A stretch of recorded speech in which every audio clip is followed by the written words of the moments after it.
Hi friends, welcome to my channel AM in Fly in Physics. Make your path easy. என்னங்க காலையில ரொம்ப பரபரப்பா தேடிட்டு இருக்கீங்க? அது ஒண்ணும் இல்லம்மா, என் வண்டி சாவி எங்கேயோ வச்சுட்டேன். அதைத்தான் காலையில இருந்து டென்ஷனா தேடிட்டு இருக்கேன். அப்பா உங்களுக்கு இதே வேலையா போச்சுப்பா. எங்கயா ஒண்ணு வச்சிருது, அப்புறம் நை நைன்னு தொலைவிட்டே இருக்கிறது. ஏங்க எல்லாத்தையும் சரியான முறைப்படி செய்யலங்க. நீங்க சரியா வச்சா தானே சரியா எடுக்க முடியும். கீயை மாட்டுறதுக்குன்னு பாருங்க, கீ ஸ்டாண்ட் அங்க இருக்கு. நீங்க வந்தோன்னு அந்த இடத்துல மாட்டிட்டீங்கன்னா அடுத்த நாள் பரபரப்பு இல்லாம அதை எடுக்கலாமா இல்லையா? யோசிச்சு பாருங்க பாப்போம். சரியா சொன்னீங்கம்மா.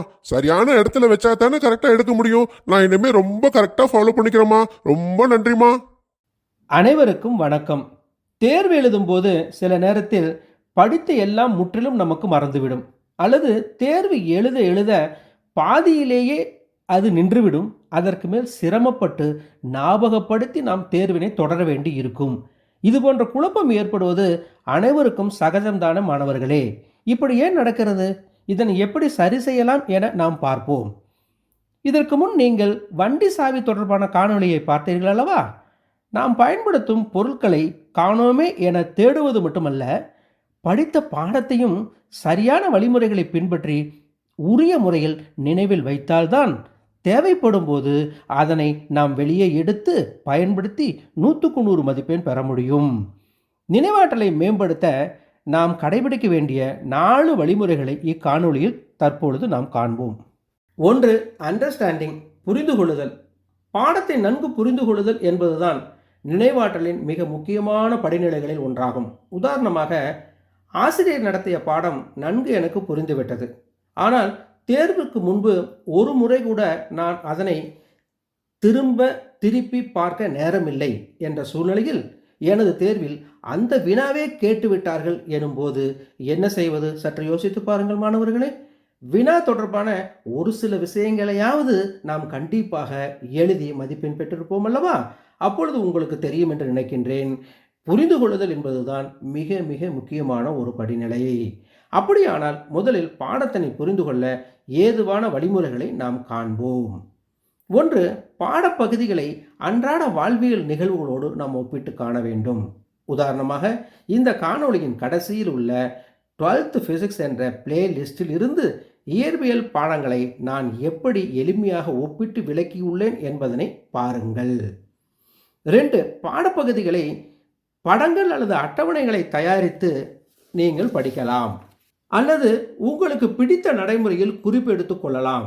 இது தொடர்பான வீடியோக்களை பாருங்கள், சக மாணவர்களுடன் உரையாடுங்கள், அல்லது ஆசிரியரிடமே மீண்டும் ஒரு முறை பாடத்தினை கேட்டு தெரிந்து கொள்ளுங்கள்.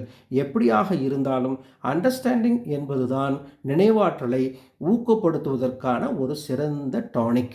2. நியூமானிக் யுக்திகள். இது மிக கடினமான சமன்பாடுகள் மற்றும் பாடப்பகுதிகளை எளிதில் நினைவில் வைத்துக்கொள்ள உதவுகின்றது. நியூமானிக் என்பது ஒரு நீளமான கடினமான விஷயத்தினை நினைவில் வைத்துக்கொள்ள உதவும் ஒரு மிகச்சிறிய வாசகம் அல்லது வார்த்தை. உதாரணமாக, ஒரு சமன்பாட்டை நாம் காண்போம். I = NEAVD. இங்கு I என்பது மின்னோட்டம், VD என்பது இழுப்பு திசை வேகம், drift velocity. என்ற சமன்பாட்டினை எவ்வாறு நாம் ஞாபகம் வைத்துக் கொள்வது? ஒரு நியூமானிக் யுக்தியை பயன்படுத்துவோமா? இங்கு கரண்டை தொடாமல் நீயாக விலகிக்கொள், அப்படி இல்லை என்றால் டெத் என்ற வாசகத்தை நாம் நினைவில் வைத்துக் கொண்டோமேயானால் இச்சமன்பாடு காலத்திற்கும் நமக்கு மறக்காதே. 3. ரீகாலிங், திரும்ப கொணர்தல். திரும்ப கொணர்தல் என்பதுதான் மிக சக்தி வாய்ந்த ஒரு யுக்தியாகும். இந்த வீடியோவை பாருங்கள். மாடுகள் தனக்கு கிடைத்த உணவினை மிக வேகமாக எடுத்துக்கொள்கின்றன. அதன் பின்னர் ஓய்வு நேரத்தில் நிழலில் அமர்ந்து தான் உண்ட உணவினை மீண்டும் எடுத்து அசை போட்டு, அதாவது நன்கு மென்று மேலும் விழுங்குகின்றது. இந்த யுக்தியினை நாம் ஏன் படித்தலில் பயன்படுத்தக்கூடாது? அதாவது 30 நிமிடம் நாம் தொடர்ந்து படிக்க வேண்டும், பின்னர் 5 நிமிடம் ஓய்வெடுத்துக் கொள்ளலாம், பின்னர் 10 நிமிடம் அதே இடத்தில் இல்லாமல் வேறொரு இடத்திற்கு அல்லது புல்வெளியில் நடந்து கொண்டு தான் படித்ததை மீண்டும் நினைவிலிருந்து எடுத்து பார்க்க வேண்டும். இப்படி 2 அல்லது 3 தடவை நாம் நினைவிலிருந்து எடுத்துவிட்டால் எப்போதும் மறக்காது. 4. ரிப்பீட்டேஷன், மீண்டும் மீண்டும் செய்தல். பாடமே புரியவில்லை என்றாலும் நமது நினைவில் ஒரு விஷயத்தினை நிறுத்தி வைக்க நாம் பயன்படுத்தப்படும் ஒரு யுக்திதான் மீண்டும் மீண்டும் செய்தல். உதாரணமாக, நமது தேசிய கீதத்தினை நாம் சிறுவயதில் எப்படி கற்றோம் என சற்று யோசித்து பாருங்கள். திரும்ப திரும்ப இறைவணக்க கூட்டத்தில் பாடியதால் இது நினைவில் நீங்கா இடத்தினை ஏற்படுத்தி விட்டதல்லவா? எனவே மாணவ கண்மணிகளே, மேற்கண்ட 4 யுக்திகளையும் பயன்படுத்தி உங்கள் நினைவாற்றலை மேம்படுத்தி கொண்டு மேலும் அதிக மதிப்பெண் பெற எனது வாழ்த்துக்கள். இவை மட்டுமில்லாமல் சுவர் இருந்தால்தான் சித்திரம் வரைய முடியும். உங்களுடைய ஆரோக்கியத்தினையும் நீங்கள் பேணி காக்க வேண்டும்.